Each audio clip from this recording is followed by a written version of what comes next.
5, getting you set for Blazers Rockets on NBA TV at 8 Eastern. But the big breaking news story, as reported by ESPN, is that Kawhi Leonard is going to miss his 3rd straight game tonight with a left knee injury. It'll be the 5th game he misses this season. He has yet to play a game with Paul George. And when Kawhi does not play, the Clippers are 1-3. So let's bring back in Kevin Mchale, Wes Wilcox, Jared Greenberg with you here just to get some thoughts, Wes, on what maybe, we made a big deal of this load management thing, but truly it looks like there was some substance behind it, that the Clippers were trying to protect him from what might be a significant injury. Yeah, no, there's a clear difference between load management and just injury management. And oftentimes an organization may want to protect the player. And so what is shared publicly may be, just a little more towards protecting the player than sharing all of the medical information. And I'll also say, watching him play these last couple of games, Toronto, he really struggled. We know Toronto double-teamed him. Toronto had a great game plan going up against him. But then Houston, when the Clippers played in Houston, Kawhi's last game, the team struggled. The Clippers really struggled in that game, and Kawhi just didn't look himself. So it sounds like there's a real injury here. Yeah, I thought the Toronto game, he had 9 turnovers, but that was mostly they just ran at him and took the ball out of his hand. The next game, he didn't have the typical Kawhi juice. He always plays at a very, very a pace that he wants to play at. He only goes as fast as he needs to go. But yeah, he didn't look quite right. And right now is the time. Early in the season, Paul George just came back. If Kawhi needs some time, give him some time now, because that team is built for next April, May, and June. That's right. What they're looking at. So give him a little bit of time right now. But I hate to see the guy get injured just because he's such a dynamic player and he's had such bad luck. Remember 2 years ago he didn't play at all. Yeah, 9 games. Yeah, that's not playing at all. Yep. That's just I thought I was agreeing with you. No, that's not playing at all. And 9 games out of 82 is not enough. And then last year, of course, he played 62 or 60 of the 82. So you just want to see him get healthy. For sure. Tonight, the Clippers have OKC, which is a game you say, okay, we should be okay without Kawhi, but it gets significantly more challenging as the week goes on. Wednesday night, the Clippers home for the Celtics, and then Friday, home for the Rockets.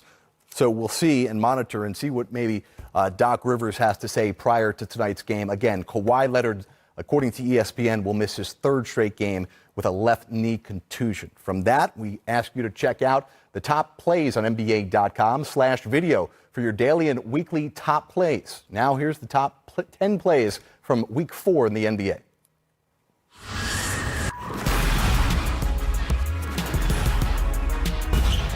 Trez up high, blocked by Boucher. Clippers can still restore the... I like what you're saying. Oh my goodness, Ja Morant. Oh my goodness, how do you do? What did we just see? How did he do that?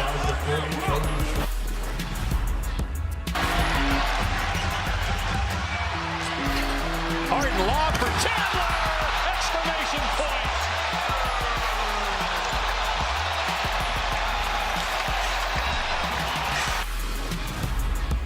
Seven.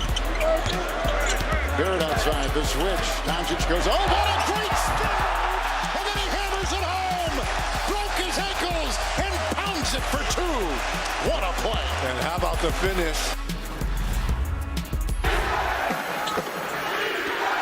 Morant down the lane, lays it up, and in! Holy cow! With 7/10 of a second, Ja Morant!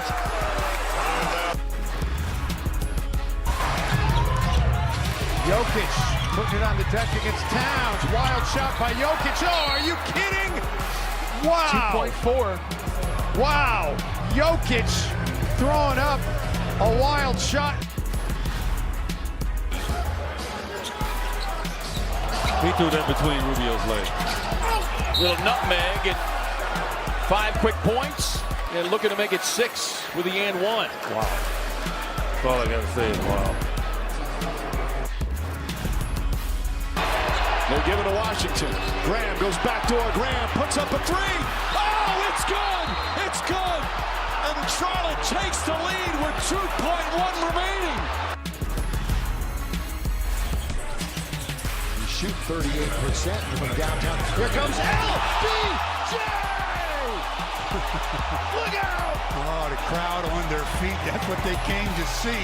If nothing else happens, they're happy now.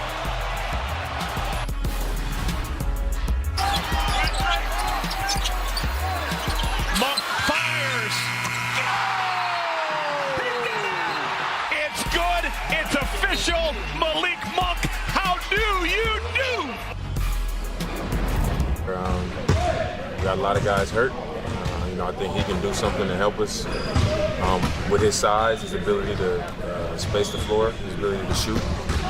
Another option, to throw somebody the ball that can score in isolation situations. Good rebounder and just the experience. He's a good player, regardless of what the last few years, in Houston and OKC looked like. I didn't think either one was a great fit. And I think he can do things to help our team. So, we're not in a position to complain about it. He's a Hall of Fame player and he can still play. So, hopefully, it'll bring some excitement and get us going and help us get going in the right direction. Well, you'll possibly get to see Melo's debut in a Blazers jersey against his former team. How about the schedule makers doing us a huge favor? And you'll be able to see it on center court on NBA TV Tuesday night. We've got the Blazers taking on the Rockets. That's tonight. And then tomorrow night, Blazers against the Pelicans. So a big week here for Blazers on NBA TV. So that's tonight and tomorrow night. Right now, let's go to Houston and welcome one of the newest members of our NBA.com family covering the Texas squads. That is Michael C. Wright. Michael, I know you're on Texas beat here, but let's talk first about what you've been hearing about Portland, who is in Houston tonight. And they haven't made it official yet with Carmelo Anthony, but what are people saying around the Blazers team about when and if? Well, obviously, Terry Stotts shut the whole thing down when anybody tried to ask officially on the record about it. But he did say that Carmelo is supposed to join the team tonight after the game. They're going to fly out of Houston tonight, head to New Orleans, and Carmelo is supposed to meet up with them there. Now, he could be making his debut against the New Orleans Pelicans, but I think that's the earliest he'll be making that debut. So I would say, help is on the way, but I just don't know exactly how soon it'll be. But he definitely will be in New Orleans meeting up with the team tonight. All right, that game will be tomorrow night again on NBA TV. The Blazers have just announced who their starting lineup is for tonight. And again, Nasir Little is in it. We'll see if that changes once Carmelo becomes official, potentially tomorrow night. Let's shift gears and talk about one of the teams you cover on a regular basis, that is the Houston Rockets. What have you noticed from James Harden this year, different from other years, with the numbers he's putting up and the respect nationally that he is getting now? I'm not going to say this is different. This is what I'm going to say is this is the exact same thing. It's like with James Harden, it's like Groundhog Day. Think about this. It seems like the last 2 or 3 years, we're always talking about what's wrong with James Harden. He's not playing so well. He's not shooting the ball very well. And that happens, it seems like, at the beginning of every year. And then you go talk to Mike D'Antoni, and he's like, I'm not worried about James. James is going to find his stroke, and he'll be just fine. And look, this is what we have right now. I mean, the guy over the last 7 games is shooting 41% from three. My math, I majored in journalism for this very reason. My math is a little shaky, but I believe if he scores 47 tonight, that would put him at 40-point scoring average, on the season. And as you guys know, if he were to somehow finish the season averaging 40 points a game, there's only one other guy that's done that. That's Will Chamberlain. Yeah, that's amazing when you talk about averaging 40 points a game. They're playing a little faster. James has been on a roll. But defensively, the Rockets have been just better. What do you notice in their defense? Because they've been putting up nice defensive numbers here as of late. Well, you know what? I think, one of the biggest things, and Mike D'Antoni has talked about this since last season, he talked about rebounding.